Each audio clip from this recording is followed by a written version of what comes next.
what is the best way to manage your online reputation? And I don't know, maybe Julia, you can start, and then I'd like for all others to mention.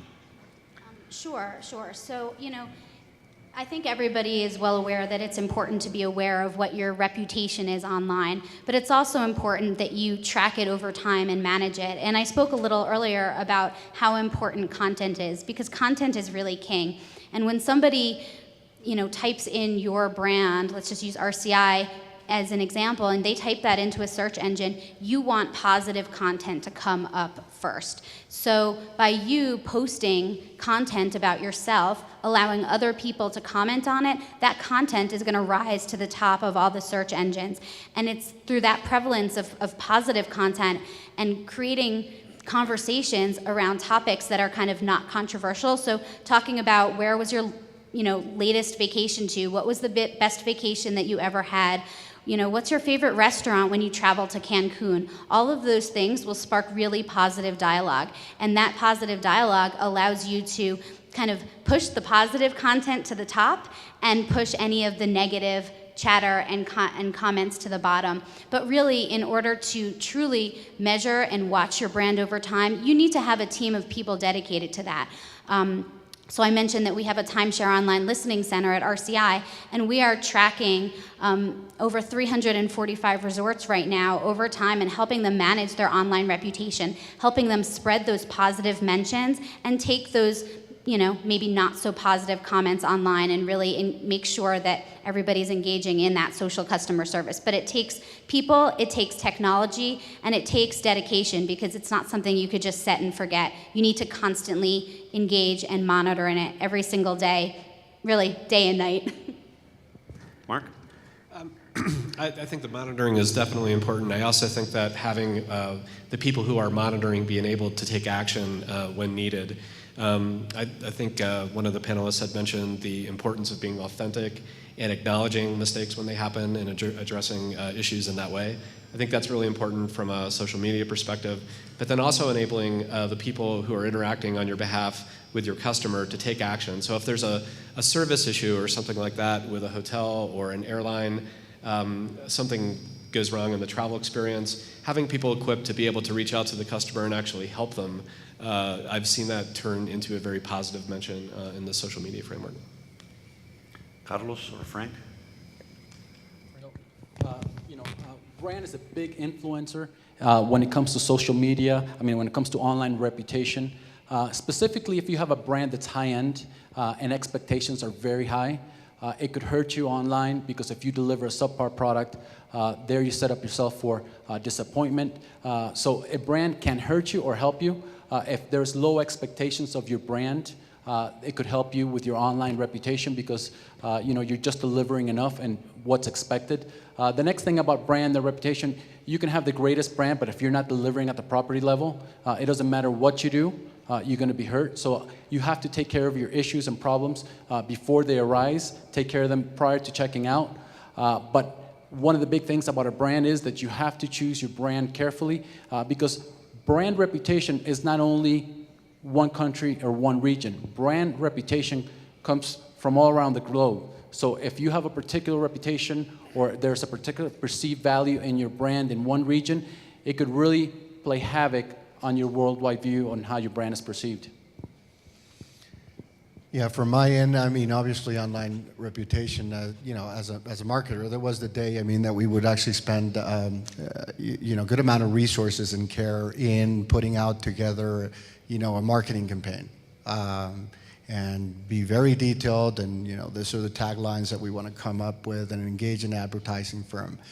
If we look at the parallel of social media and people speaking online, that is advertising, and it is actually communication. So it's not something that can be just dismissed. It has to be monitored, it has to be influenced, it has to be actively worked. And as Julia mentioned, it's a day and night job. There's tools for it, and obviously has to be dynamic, but it has to be recognized within any organization that you have to allocate resources to it. How people talk about you is actually marketing today. You know, and whether that's on your Facebook page or, you know, people that actually are commenting on their stay actually on Expedia. There has to be a commitment in any organization that wants to thrive and be known to actively monitor its brand and its reputation online. Thank you. Mark, you're very experienced on the concierge services membership. How does, and of course those concierge services are benefits of the product that is being sold usually. How does that usage of those benefits enable you to know your customer better and nurture that relationship and help your customer relationship grow? Well, I think that concierge service as a membership benefit, like all membership benefits, the more engagement you see with the benefit, the higher the overall retention rate. So one membership program we've worked with recently had an attrition rate of, I think, 50% with no-use customers. When they got into the 3-4 use range, the membership renewal rate was 89%. So figuring out how to be relevant to the consumers, prove the value of the benefit, et cetera, is key. Concierge has an added bonus in that we, as just being concierge, delivering this service to customers on a global basis, we have to know what they like, their preferences, where they like to go, who they like to do business with, all those sorts of things. So it enables us to collect a lot of really good data on who that specific customer is and what they like. And those are also points of potential engagement with that consumer from a marketing perspective. So it has to be balanced with privacy, obviously, but I think there's a lot of opportunity in terms of looking at usage of a benefit like concierge and then translating that into more effective one-on-one marketing tactics. And then for impacting your retention, of course. Correct. Yeah. I'm going to let each one of our panelists make a last comment or idea they'd like to share with us. And then I think we have time for maybe a couple of questions before I can give the instruction that they can serve the food. But in the meantime, it's still forbidden. Oh boy, between us and food. You know, if I just had to say one, you know, we've spoken a lot about social, but marketing technology has also really improved. And, you know, Mark, you spoke about knowing your customers, and I really think that that's the key to driving benefits usage, driving retention. And as marketers, we really need to invest quite a bit of money in educating our consumers and not just assuming that they know, because we feel half the battle is education. If they know and understand what benefits they have access to, they're going to use it. And that experience and how they use their benefits needs to be really easy. But education is different for everybody. So knowing your consumers and delivering targeted messaging that really speaks to them as opposed to just more mass message is really how you get your message across. Frank, I guess my turn. You know, if there was a key takeaway from this whole panel, it really is that when you align a strong asset brand into a strong destination brand like Mexico, you have to ensure that your investment is clear as far as direction. You know what you're getting from that brand. You're sure that that brand's speaking to the right audience, that it has the right benefits for the right clients.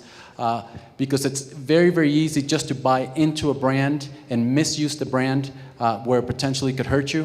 Whereas if you really understand what the brand can do in the particular destination and use the attributes and assets and strengths in Mexico in particular, the fact that we have such a strong infrastructure, the fact that we have such a strong service culture, you have to capitalize on all that when delivering benefits supported by the brand. So, you know, it's not only about the asset brand, it's also about the destination brand.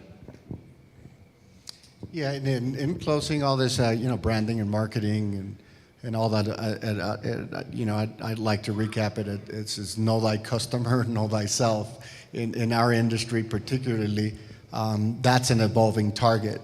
You know, we have customers that come into us and start off, I mean, as a young couple that is, you know, getting recently married and then evolves, I mean, into actually a retired couple that has experienced this wonderful, you know, 20 years of vacations.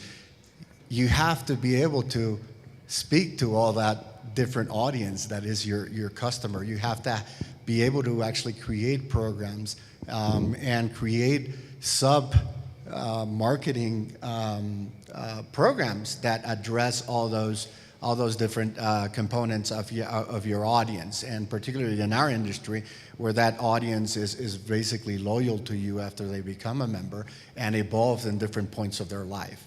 So, having concierge type services, reinforcing, your call centers, listening to what they have to say on social media, monitoring, those user ratings, if you're marketing yourself as a hotel, are all key ways not only, to successfully market yourself, but to really actually determine how you evolve as an organization and as a viable entity. Thank you, Mark. I think that it's a pretty established principle of marketing that if you know your customer, you're going to do a much better job both in acquisition and retention. I think, though, that the new technology in terms of mobile, social, et cetera, really gives us new data points to consider and amass just a wealth of data to be able to develop those one-on-one relationships.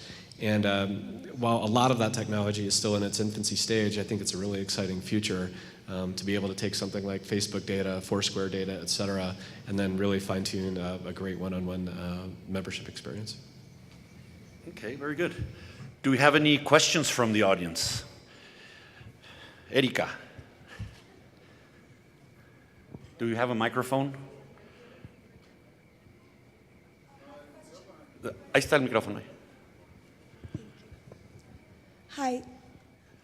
Thank you for what you said about Mexico, because in Mexico, we do rely on falling under the umbrella, and where it has a good reputation, we all benefit, and when it doesn't, we all do not benefit as well. One of the great things that we have, at least in the Mexican Caribbean, is that we've managed to build the brand of Cancun and Riviera Maya by itself.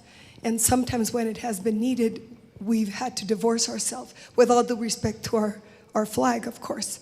But my question to you is, when you have multiple types of products, and you are not Hilton, and you are not Wyndham, and you are not the Ritz-Carlton, how do you do it so that you can be consistent if you have a house of brands, or you have just a conglomerate of different brands and each one is different? Because as a marketer, then you have to be consistent with maybe 8 different brands or 5 different brands. Have you had that challenge, and how did you solve it? I think the biggest thing is that if you do have that many brands, they have to be clearly identifiable as to what the experience is in each. The beauty of today's technology is the fact that you can disseminate information very, very clearly. If you understand your distribution channels, you can identify the right channel for the right product, but it all starts at the product level. If you don't have clear lines dividing every single brand, then it's very difficult to deliver a message, because everything just kind of melts and blends in together. So I think it starts from operation, and whatever you deliver from operation, it's very easy to get the message out there. Yeah, it's very interesting, questions, particularly for those of us that actually have to navigate in those unflagged realities. And absolutely, but the one thing that is actually very positive of this day and age is also that it has become a lot easier, to be able to actually carve your own niche and carve your own segments, and it clearly actually starts, as Frank puts it, very clearly defining, what you are. In our particular case, we have we're represented in 4 or 5 different major Mexico destinations, and some of them are, fly on their own like Cabo, and others, you have to, fly it out on yourself, like in Loreto. But it clearly, actually, in our particular case, it's identifying, the need to create actually the brand proposition for the audiences that you're trying to reach. In our particular case, for example, the Villagroup is actually a brand that is not a consumer brand. It's actually the brand that we talk to our wholesaler and our distributors. So they would know us as the Villagroup. But a consumer would not know us as the Villagroup, yet they might actually go as a consumer under the VillaGroupResorts.com to find actually sub-brands. We have actually VL Palmar, which is our vacation ownership brand. And in that particular, we are defining that as our brand, family-oriented vacation ownership hotels, and make sure that people understand we do not actually want somebody to stay at our hotels that doesn't understand what we actually is our proposition. And then we have actually our luxury real estate, which is its own brand. And each of those has a different niche, a carb, a different plan to communicate. So very good question, and always a challenge. To position oneself. I don't know if Mark or Julia want to add to that, or. I think one other thing that you can consider if you have a number of different brands is the first thing you want to take a look at is how similar and how different are those brands, and then consider implementing a loyalty program or something that really bridges them all so you leverage the volume that you get from all those different brands. And then lastly, the other thing that you can consider, depending on what position you're in, is affiliating yourself with a more well-known brand that might be reputable, and that brand might be able to drive leads to your resorts, and that being affiliated with that brand might help you in elevating your own brand until your own brand grows in strength and they're recognizable on their own. Like RCI. Like RCI. Sorry. Do we have another question? One more? Okay, well, I'll just close by saying, this just confirms, it seems that everything is important. It's the brand, it's the marketing, it's the service, it's the product. It's just a chain of things that have to be so very well knit and tight. And that is our business. We're in the service business, and especially this business. And we have to be real careful about it, because we that are in this industry know how costly the marketing is, how much it costs. So we want to make sure that once we have a member in our brand, in our resort, we want to keep them. And I'll just say by closing and by saying again, repeating something that has already been said, Mexico is the second market in the world in sales and development of timeshare. But I think, and I do believe, it's number one in the products we provide, and not only the products, but the services. So I'll just close by saying that, and we'll just give a big round of applause to our experts. Agradecemos a Ricardo y a nuestros panelistas, y también entregaremos un pequeño presente de parte de Amdetur, de manos del ingeniero Romárico Arroyo Marroquín.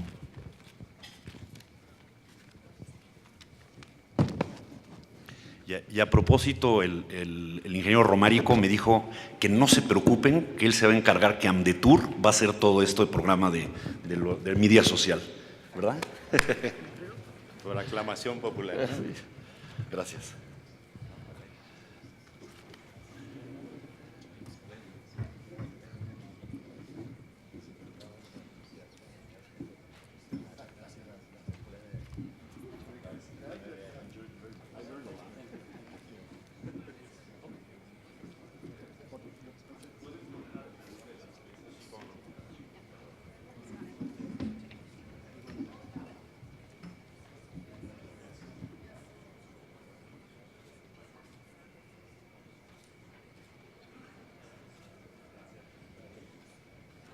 Pues agradecemos a todos su presencia. La comida es en el segundo piso, está patrocinada por Interval. Les recordamos también que durante la comida vamos a tener la plática de Álvaro Rattinger, y también igual durante la comida vamos a cortar un poquito el tiempo para llegar aquí más temprano. En la comida les avisaremos la hora de regreso. Gracias.